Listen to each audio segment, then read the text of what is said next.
Hoy vamos a hablar sobre el impacto de la guerra y la crisis del sistema político del mundo griego, la polis, en la transición del siglo V al siglo IV. Me refiero más específicamente a la situación de dos conflictos bélicos, la guerra del Peloponeso, que en realidad, aunque la conocemos con ese nombre, implica un conjunto de conflictos bélicos menores concatenados,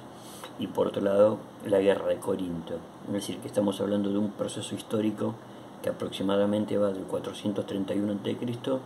al 387. Y propongo que estos conflictos no se piensen por separado, sino como una parte articulada. Como primer cuestión que hay que pensar es la situación que genera la avanzada ateniense a nivel naval, esto que hemos hablado del imperialismo ateniense, su vínculo directo con lo que hemos denominado, que se denomina tradicionalmente democracia radical, y cómo el proyecto ateniense entra en colisión, por un lado, con el proyecto hegemónico espartano, que es más de carácter territorial, comandando la Liga del Peloponeso, pero también al avanzar Atenas hacia el occidente griego, también se pone en conflicto y en tensión con Siracusa, que era de alguna manera la ciudad griega de la Magna Grecia, que buscaba también tener un proyecto hegemónico regional en esa zona y que tiene una alianza con Esparta. Es decir, no quiero entrar en los detalles bélicos, más fácticos de lo que va a dar inicio al conflicto, pero lo que sí quiero plantear como una cuestión importante es que, desde mi punto de vista, la formación de Atenas como sistema político de alcance naval en el siglo V es una excepción,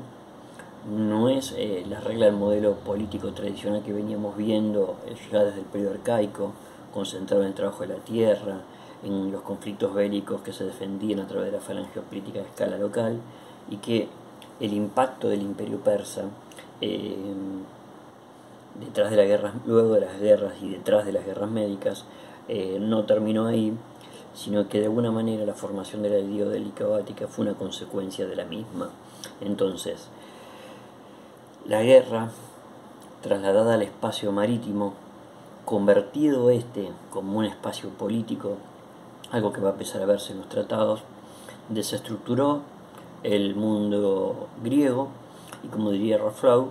podríamos hablar de que de la guerra política pasamos a una guerra de escala total. Esa guerra total donde ya no hay tiempos delimitados y donde se ve involucrado todo el mundo helénico y también de forma indirecta el imperio persa, claramente lleva a la desestructuración política de ese mundo helénico. Estamos hablando de conflictos permanentes, destrucción de la vida, principalmente, del trabajo, de los campos y la interrupción de la actividad cotidiana que se venía desarrollando durante siglos en el mundo helénico. Esto, por ejemplo, se puede ver muy bien en obras como Acarnienses de Aristófanes y otras tantas de este autor cómico, en donde permanentemente se ve un discurso antibélico, por un lado,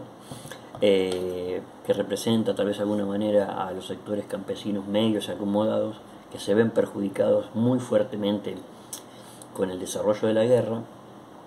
pero esto también sirve, en el caso más particular de Atenas, para la conformación de una ideología creciente, más conservadora,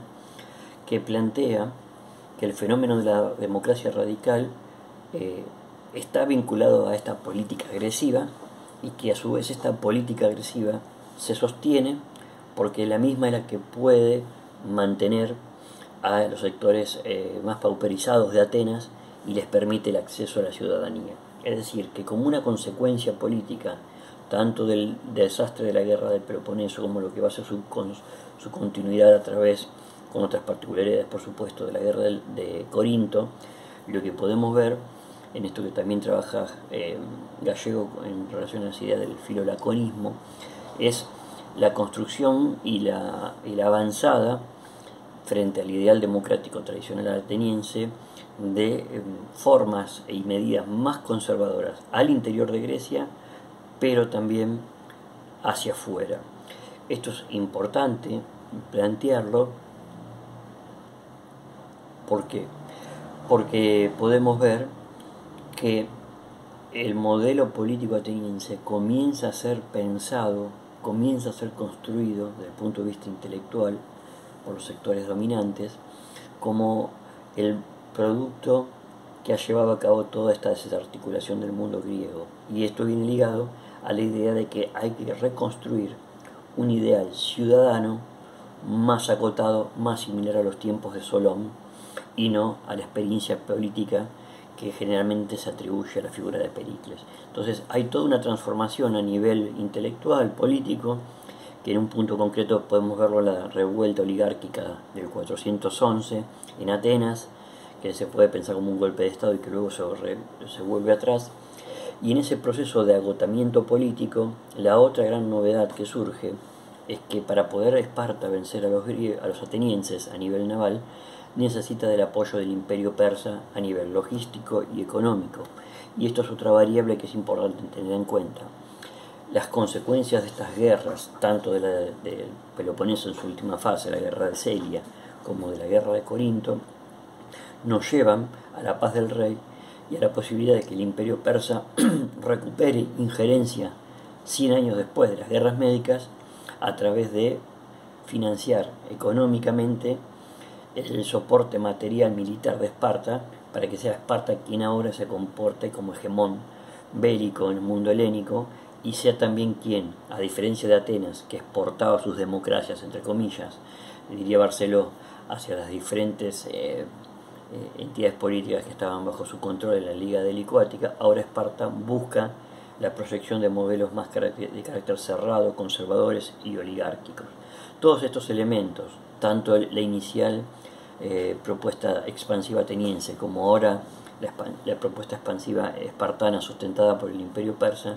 son elementos que corroen muy rápidamente la estructura política del mundo griego, y esto lo podemos ver reflejado en la situación, en el caso particular de Atenas, en donde muchos individuos que se habían podido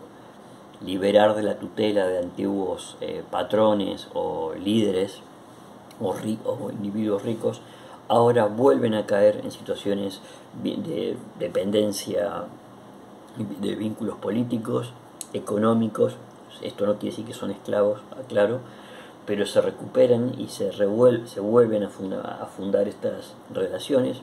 producto de que hay un sector de la sociedad empobrecido, por un lado, y por otro lado, otra de las variables que tenemos que pensar, siguiendo un poco los lineamientos de Valdés Guías, es una desestructuración del ámbito familiar, producto de las muertes de muchos de los varones que sostenían sus hogares. Uno puede apreciar la participación de mujeres en el espacio público, obviamente no en la escala política, pero sí tratando de buscar algún tipo de forma de sustento para su familia, y esto se puede ver reflejado en el Económico de Jenofonte, que es un texto de esta época y que nos marca de alguna manera cómo la teorización de lo que debería ser el funcionamiento económico de la ciudad, ¿no? Oikos y nomos, ¿no? La ley, la norma que debe organizar la casa, debería volver a mirar hacia los poemas homéricos, debería volver a mirar sobre la organización de esa ciudad inicial del siglo VIII en el periodo arcaico. Es una forma de llamamiento a que se tiene que restablecer esa estructura tradicional de la familia y que las mujeres deben volver a ocupar el lugar de administradoras que lo ocupa en la casa, y que el espacio público debe ser parte de los varones. Por lo tanto, más allá del aspecto bélico, la conformación por parte inicial de Atenas y luego de Esparta de hegemonías o de proyectos de carácter expansivo que han adquirido, han buscado controlar la totalidad del mundo helénico y han usado el mar como un espacio de control, ha desarticulado y desestructurado toda esta organización política, ha traído, como decíamos,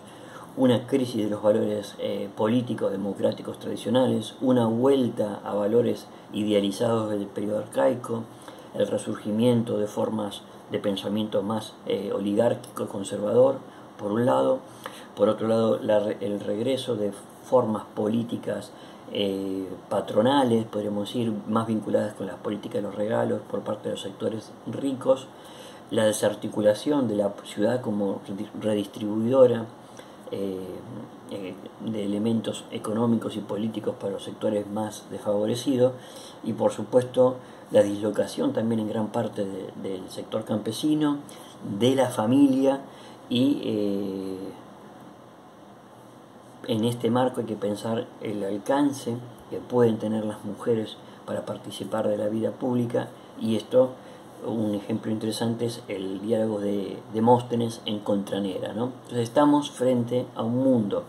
que, producto de la guerra, termina desarticulado y va a comenzar a ingresar a un proceso muy rápido de desintegración política que se va a finalizar con la llegada de Filipo y su progresivo avance y conquista del mundo griego. Les mando un abrazo.